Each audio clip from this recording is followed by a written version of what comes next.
Біз күнде мінеміз ғой таксиге. Братан, жол ұзақ екен, кішкене танысып отырайық та, братан. Иә, танысып. Есім Батыр болады. Менің атым кім?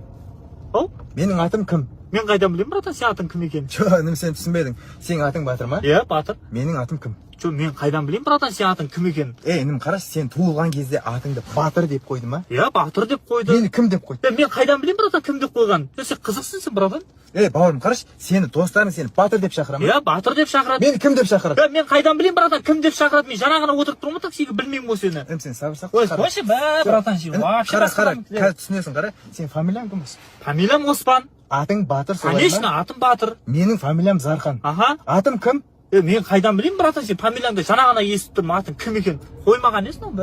Қойшын, мен саған айттым ғой, менің атым кім деп, менің атым кім? Мен де саған айтып тұрмын, братан, білмеймін сен атың кім екенін, жаңа ғана мініп тұрмын. Кім де менің атым?